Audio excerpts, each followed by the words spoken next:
우리가 양손을 가리켜서 오른손, 왼손이라고 부릅니다. 그런데 오른손을 가리켜 부르는 또 이름이 있죠. 바른손이라고 부릅니다. 왜 바른손이라고 부를까? 라고 생각해 봤을 때 바르다, 옳다라는 의미에서 이 오른손이 그 말이 둥글려진 말이 돼서 오른손이 되지 않았나 생각이 되어집니다. 따라서 다른 편인 왼쪽은 그늘져 있습니다. 외지다라는 말이 그렇고 외톨이라는 말이 그렇고 외롭다라는 말이 그렇습니다. 따라서 왼손은 외진 손이 되고 마는 것입니다. 사람들은 똑같은 자기 손을 보면서도 편파적으로 부릅니다. 오른손을 바른 손으로, 왼손은 외진 손으로. 그래서 과거에는 부모님들이 자녀들이 왼손으로 글씨를 쓰거나 왼손으로 젓가락질을 하면 왼손을 쓰지 못하게 하고 오른손을 쓰도록 교육했었습니다. 그래서 많은 사람들이 오른손으로 밥을 먹고 오른손으로 글씨를 쓰고 오른손으로 많은 일들을 합니다.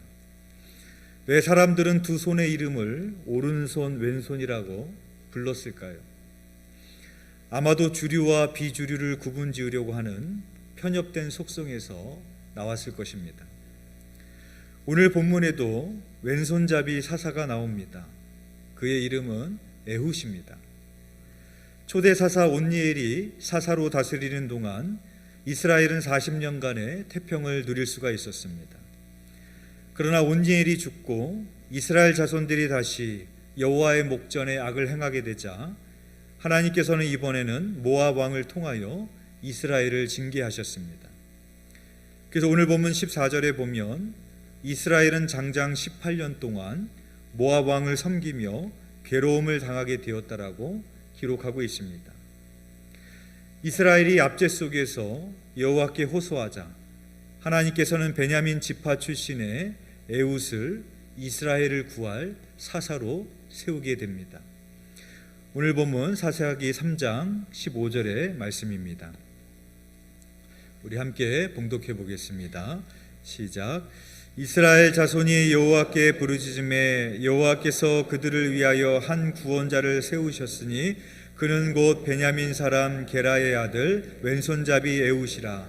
이스라엘 자손이 그를 통하여 모압 왕 에글론에게 공물을 바칠 때에. 아멘. 하나님께서 이스라엘의 구원자로 에훗을 세우셨습니다. 성경이 이 에훗을 이렇게 소개합니다. 첫 번째는 베냐민 사람이다 라고 소개하고 있습니다. 베냐민 지파는 당시 이스라엘의 12지파 중에서 세력이 가장 약한 지파였습니다. 즉 하나님께서는 가장 약한 지파에서 이스라엘을 구할 구원자를 세우셨다라는 것이죠. 또한 베냐민은 문자적으로 오른손의 아들이다라는 뜻을 가지고 있습니다. 그런데 사사기 20장 16절을 보면 베냐민 지파에는 왼손으로 물맷돌을 던지는 왼손잡이가 700명이나 되는데 조금도 틀림이 없는 자들이라고 말씀하고 있습니다. 오른손의 아들이라는 뜻을 가진 베냐민 지파에는 아이러니하게도 왼손잡이들이 많이 있었습니다. 성경이 이 에훗을 소개하는데 두 번째로는 왼손잡이다라고 소개하고 있습니다. 그렇다면 이 에훗이라는 사사도 그 베냐민 지파의 왼손잡이 용사들과 같은 사람들이라는 의미였을까?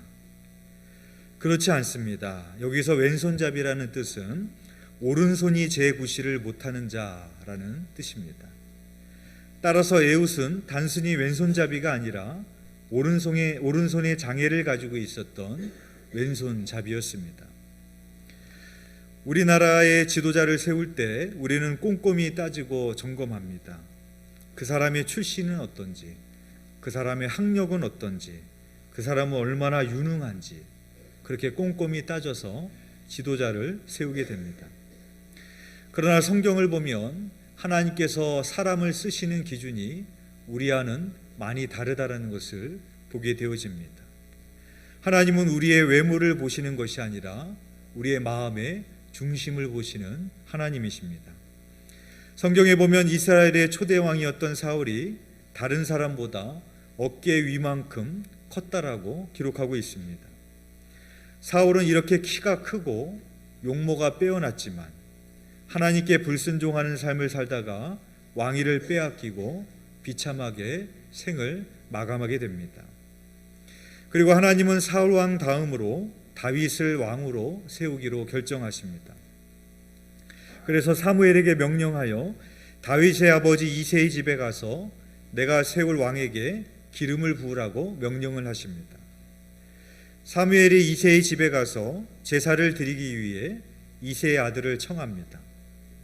사무엘이 첫째 아들인 엘리압을 보고 여호와의 기름 부을 자가 과연 주님 앞에 있도다 하며 마음으로 그렇게 생각을 했습니다.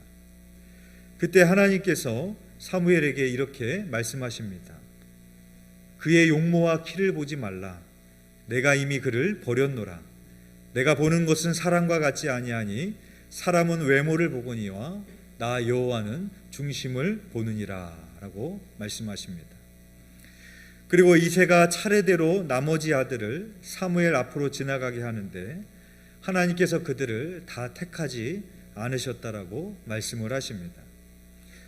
그러자 사무엘이 이새에게 너에게 아들이 또 있느냐라고 그렇게 물었고 이새가 대답하기를 막내가 남아있는데 그는 양을 지키나이다 라고 대답을 합니다. 이새는 그 자리에 막내 아들 다윗을 부르지 않았습니다. 왜 부르지 않았을까요? 그의 대답 속에 이미 그의 생각이 담겨 있습니다. 그는 양을 지키나이다 라고 대답을 하고 있습니다. 무슨 말이겠습니까? 적어도 이스라엘의 왕이 되려면 장남이라든지 용모가 뛰어나다든지 그런 사람이 돼야 된다라고 생각했을 것입니다. 그런데 아버지인 이새조차도 그 다윗을 생각할 때 그저 양이나 지켜야 되는 그런 목동의 사람으로 별 볼 일 없는 아들로 생각을 했다라는 것입니다. 사무엘만 그런 것이 아니라 다윗의 아버지인 이새조차도 사람을 외모로 평가했던 것을 보게 되어집니다. 그러나 하나님의 생각은 달랐습니다. 하나님은 다윗의 외모를 보신 것이 아니라 그 순간에도 자기에게 주어진 일인 양을 지키는 일에 최선을 다하고 있었던 다윗의 마음의 중심을 보셨던 것입니다. 그리고 이것이 훗날에 다윗의 골리앗을 쓰러뜨리는 무기가 됩니다. 블레셋의 장수였던 골리앗은 칼과 단창으로 나아갔지만 다윗은 양을 지키기 위해 목동으로 늘 사용했던 물매와 지팡이를 들고 가서 골리앗을 쓰러뜨리게 되는 것을 볼 수가 있습니다. 오늘 본문에 나오는 사사 에훗도 마찬가지입니다. 초대 사사인 온니엘은 드빌 정복으로 인해서 이미 이스라엘 가운데서 그 용맹을 인정받았고 훌륭한 가문 출신이었고 지도자로서 자질을 겸비한 사람이었습니다. 그러나 두 번째 사사로 세움을 받은 에훗은 당시 이스라엘의 12지파 중에서 세력이 가장 약한 지파인 베냐민 지파의 출신이었고 그는 훌륭한 가문 출신의 사람도 아니었고 더군다나 오른손에 장애를 가지고 있었던 왼손 잡이였던 것입니다.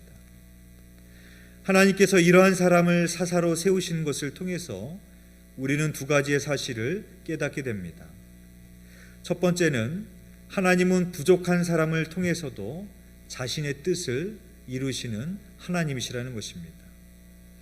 하나님의 일을 하는 데에는 그 사람의 외모, 자질과 능력, 가문이 중요한 것이 아니라 하나님을 향한 그 중심이 어떠한지 그 겸손과 순종의 자세가 더 중요하다라는 것을 우리는 깨달아야 될 것입니다.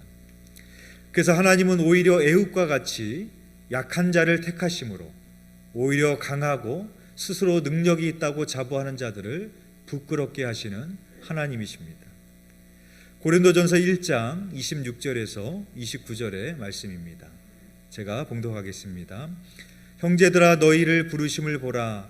육체를 따라 지혜로운 자가 많지 아니하며 능한 자가 많지 아니하며 문벌 좋은 자가 많지 아니하도다. 그러나 하나님께서 세상에 미련한 것들을 택하사 지혜 있는 자들을 부끄럽게 하려 하시고 세상의 약한 것들을 택하사 강한 것들을 부끄럽게 하려 하시며 하나님께서 세상의 천한 것들과 멸시받는 것들과 없는 것들을 택하사 있는 것들을 패하려 하시나니 이는 아무 육체도 하나님 앞에서 자랑하지 못하게 하려 하심이라 라고 말씀하고 있습니다. 성경을 보시면 정말로 하나님이 부르심이 그러했습니다. 하나님이 어떠한 백성들을 불렀는가? 이스라엘 백성들을 부르십니다. 애굽을 부르는 것이 아니라 바벨론을 부르시는 것이 아니라 땅덩어리도 조그맣고 애굽의 노예로 살아가는 아주 보잘것없고 힘이 없는 이스라엘 백성들을 선택해서 자기의 백성으로 삼으시는 것을 우리가 보게 되어집니다. 예수님께서 제자들을 부르시는 것도 마찬가지입니다. 그 당시 예수님께 나와왔던 돈 많은 사람들도 있었고 능력이 있는 사람들도 있었고 사내들인 공의원처럼 지위가 높은 사람들도 많이 있었습니다. 우리의 인간적인 기준이라면 그런 사람을 제자로 세워야 되지 않겠습니까? 그러나 예수님께서는 오히려 가난한 출신인 어부의 사람들과 세상으로부터 소외를 받았던 세리야와 같은 사람을 부르셔서 제자들을 삼으신 것을 볼 수가 있습니다. 왜 그렇겠습니까? 오히려 세상에 미련한 것들, 약한 것들, 멸시받은 자들을 택하여서 지혜 있는 자들을 부끄럽게 하시기 위함인 것입니다. 더 나아가서 아무 육체도 하나님 앞에서 자랑하지 못하게 하시기 위함이라고 말씀하고 있습니다. 만약에 하나님께서 쓰셨던 사람들이 강하고 돈이 많고 지혜로운 사람들이었다면 그들이 그것을 한 이후에 스스로 했다라고 그렇게 자만했을 것입니다.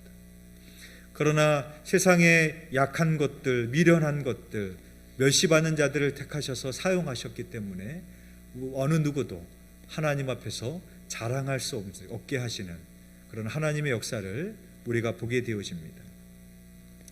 두 번째로는 하나님은 우리의 약함을 들어서 사용하실 수 있다는 것입니다. 오늘 본문 15절에 보면 모압 왕 에글론에게 곡물을 바치는 일에 에훗이 선택이 되었습니다. 오늘 본문 사사기 3장 15절의 말씀 우리가 한번 함께 합독하겠습니다. 시작. 이스라엘 자손이 여호와께 부르짖음에 여호와께서 그들을 위하여 한 구원자를 세우셨으니 그는 곧 베냐민 사람 게라의 아들 왼손잡이 에훗이라. 이스라엘 자손이 그를 통하여 모압 왕 에글론에게 곡물을 바칠 때에. 아멘. 왜 에훗이 모압 왕 에글론에게 곡물을 바치는 대표자로 선택이 되었을까? 여러 가지 이유가 있을 수 있겠지만 그는 오른손 불구였기 때문에 모압 왕 에글론에게 어떠한 해를 가할 수 없는 안전한 사람으로 그는 보았기 때문이었습니다. 그는 모압 왕 에글론에게 곡물을 바치러 나갈 때 어떠한 검열도 받지 않았는데 그것은 에훗이 장애를 가지고 있었기 때문에 에글론을 해할 수 없는 사람이라고 생각했기 때문이었습니다. 이렇게 하나님은 우리가 생각하지도 못한 우리의 약점을 통해서도 일하시는 하나님이신 것입니다. 또한 에훗은 에글론을 암살하기 위해 오랜 시간 동안 자신의 계획을 치밀하게 준비했다라는 것을 알 수 있습니다. 사사기 3장 16절의 말씀입니다. 함께 봉독하겠습니다. 시작. 에훗이 길이가 한 규빗 되는 좌우에 날선 칼을 만들어 그의 오른쪽 허벅지 옷 속에 차고. 아멘. 에훗은 에글론을 어떻게 하면 제압할 수 있었을까? 치밀하게 생각하고 계획하고 준비했던 것입니다. 그래서 에글론을 단번에 제압해야겠다라는 그런 계획을 세우게 되었던 것이고 좌우의 날선 칼을 미리 준비하여서 자신의 오른쪽 허벅지 옷 속에 차고 들어갔습니다. 혹시나 있을지 모르는 검열에 대비해서 그리고 신속하게 왼손으로 칼을 뽑기 위해서 그의 오른쪽 허벅지 옷 속에 숨겨서 들어갔던 것입니다. 또한 에훗은 모압 왕 에글론만 암살한 것이 아니라 그의 군대를 치기 위해서 이스라엘 사람들을 미리 에브라임 산지에 매복시켜 놓았습니다. 사사기 3장 27절에서 29절의 말씀입니다. 제가 봉독하겠습니다. 그가 이르러 에브라임 산지에서 나팔을 불매 이스라엘 자손이 산지에서 그를 따라 내려오니 에훗이 앞서가며 그들에게 이르되 나를 따르라. 여호와께서 너희의 원수들인 모압을 너희의 손에 넘겨주셨느니라 하매 무리가 에훗을 따라 내려가 모압 맞은편 요단강 나루를 장악하여 한 사람도 건너지 못하게 하였고 그때 모압 사람 약 10,000명을 죽였으니 모두 장사요 모두 용사라 한 사람도 도망하지 못하였더라 라고 말씀하고 있습니다. 에훗은 모압 왕 에글론을 죽인 것을 기점으로 해서 모압의 세력을 타도하기 위해서 양각 나팔 소리로 이스라엘 자손들을 불러내었던 것입니다. 만약에 에훗이 모압 왕 에글론을 암살하는 것으로만 그쳤다면 또 미디안 세력으로부터 이스라엘이 완전히 자유케 되지 못했을지도 모릅니다. 그러나 이 에훗은 치밀한 계획을 세워서 칼만 숨긴 것이 아니라 그 군대도 숨겨놓았다가 그 에글론뿐만 아니라 그 모압의 그 용사들까지 한 사람도 남기기 없이 섬멸하게 하는 그의 치밀한 것을 볼 수가 있습니다. 또한 에훗에게는 용맹한 리더십이 있었던 것을 보게 됩니다. 사사기 3장 27절에서 28절에 보면 에훗이 앞서가며 그들에게 이르되 나를 따르라 라고 말하고 있습니다. 에훗은 몸에 장애를 가지고 있었지만 이스라엘의 군대에게 나를 따르라 하며 그들보다 앞서가는 용맹함을 가지고 있었습니다. 사람의 눈으로 에훗을 그 용모를 판단하고자 한다면 그저 장애를 가지고 있는 사람에 불과할 것입니다. 그러나 하나님은 에훗 안에 있는 치밀함과 준비성을 보았고 그의 용맹한 리더십을 보았던 것입니다. 우리도 누군가를 보고 평가할 때 겉으로 보여진 것으로만 가지고 평가할 때가 많이 있습니다. 그러나 우리가 보지 못하는 그 사람의 장점이 있습니다. 그 사람의 은사가 있습니다. 우리는 그것을 간과하지 말아야 될 것입니다. 또 오늘 본문 마지막 31절에는 사사 삼갈에 대한 내용이 나오고 있습니다. 사사기 3장 31절의 말씀 우리 함께 봉독하겠습니다. 시작. 에훗 후에는 아낫의 아들 삼갈이 있어 소모는 막대기로 블레셋 사람 600명을 죽였고 그도 이스라엘을 구원하였더라. 아멘. 그 다음 사사가 삼갈인데 이 삼갈에 대한 내용이 한 절로 끝이 납니다. 근데 이 한 절의 내용이 또 우리가 보면은 좀 기가 막힙니다. 소모는 막대기로 블레셋 사람 600명을 죽였다라고 말하고 있습니다. 이 소모는 막대기라는 것은 그 길이가 대략 2.4m 정도가 되는데 한쪽에는 뾰족하고 큰 못이 있고 다른 쪽에는 골과 같은 모양의 새가 붙어 있었습니다. 아무리 그렇다고 할지라도 블레셋 군사들이 가지고 있는 무기와 비할 바가 되겠습니까? 여러분 상식적으로 소모는 막대기로 어떻게 군인 600명을 쳐 죽일 수가 있겠습니까? 이게 가능하겠습니까? 이 부분을 읽으면서 솔직히 그런 마음이 들지 않습니까? 이게 정말일까? 이게 정말로 그게 가능한 걸까? 뭐 비유적으로 말하고 있는 것이 아닐까? 우리가 그런 생각이 들기도 합니다. 또한 이 삼갈은 잘 훈련된 군인도 아니었습니다. 소모는 막대기를 사용했다는 것으로 봐 농사꾼에 불과하지 않았을까 생각이 되어집니다.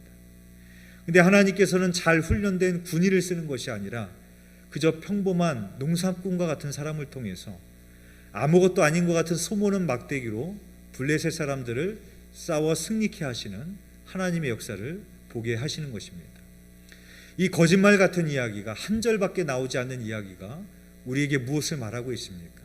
내가 봤을 때는 아무것도 아닌 사람인 것 같지만, 내가 봤을 때는 아무것도 아닌 소모는 막대기인 것 같지만, 내가 가지고 있는 아무것도 아닌 것일지라도 그저 오병이와 같은 그런 작은 것일지라도 하나님께서 들어 사용하신다면 능히 그 능력을 나타내실 수 있음을 우리들에게 말씀하기 위한 것입니다. 이 사실이 우리들에게 무엇을 교훈해 줍니까? 내가 아무리 연약하고 보잘것없을지라도 하나님이 나를 들어 사용하신다면 소모는 막대기와 같은 별 볼 일 없는 나를 통해서도 얼마든지 역사하실 수 있다라는 것입니다. 반대로 생각하자면 내가 내 자신을 봤을 때 똑똑하고 돈도 많고 사회적 지위도 있고 굉장히 능력이 많은 것처럼 보일지라도 하나님께서 나를 들어 사용하는 사람이 되지 않는다면 우리는 사울처럼 쓰임받을 수 없는 사람이라는 것을 우리는 기억해야 될 것입니다. 하나님께서 80세의 나이에 광야에서 장인의 양을 치고 있는 별 볼 일 없는 모세를 부르십니다. 그리고 모세에게 내 백성을 애굽에서 인도해 내라라는 사명을 주십니다. 그때 모세는 하나님께 내가 무엇이간데 바로에게 가리이까 그렇게 말을 합니다. 모세의 말이 충분히 이해가 됩니다.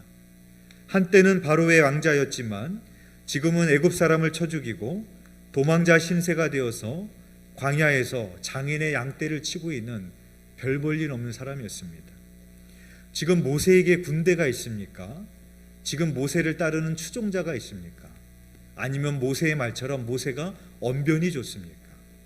충분히 모세의 말이 이해가 됩니다. 그러자 하나님께서는 모세에게 내가 들고 있는 지팡이를 던져봐라 그렇게 말씀하십니다.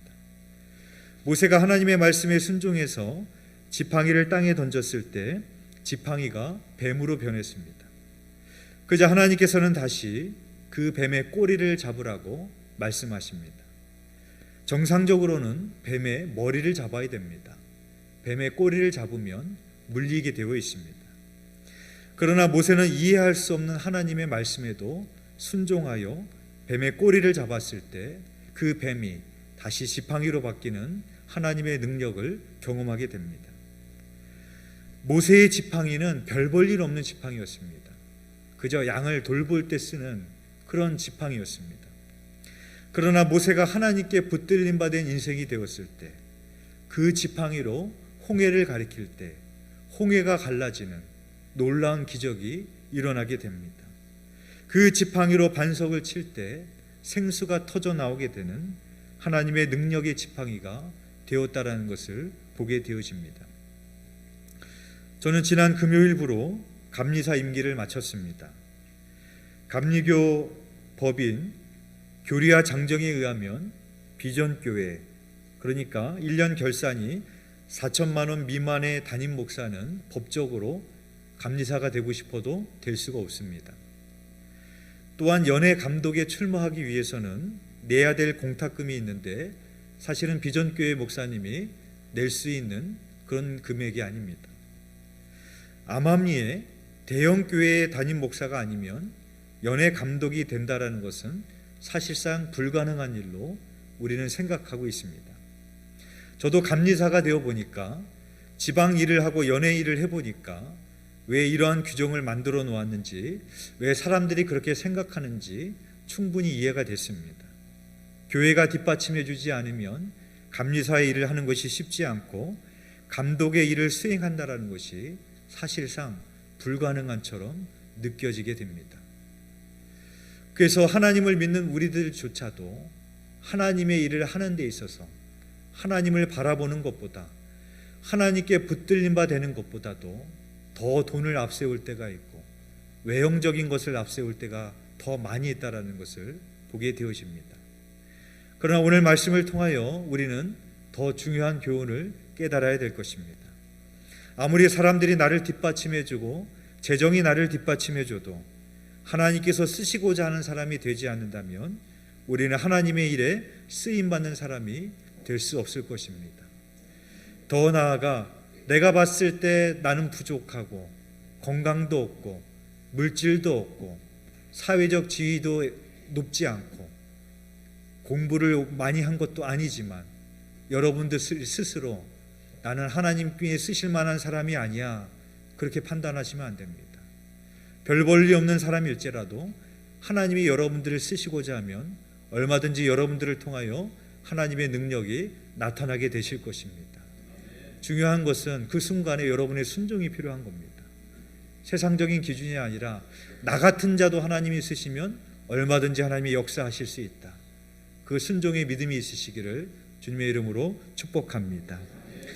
수성공 출신으로 인도 선교사로 헌신하여 근대 선교의 아버지가 된 윌리엄 캐리가 이렇게 말했습니다. 하나님으로부터 위대한 일을 기대하고 하나님을 위하여 위대한 일들을 시도하라, 그렇게 말했습니다. 그가 말하고 있는 바처럼 하나님의 일의 시작과 목적이 하나님이어야 됨을 말하고 있습니다. 바라기는 우리 모두가 하나님이 쓰시는 사람으로 쓰임받는 복된 인생이 되시기를 주님의 이름으로 축원드립니다.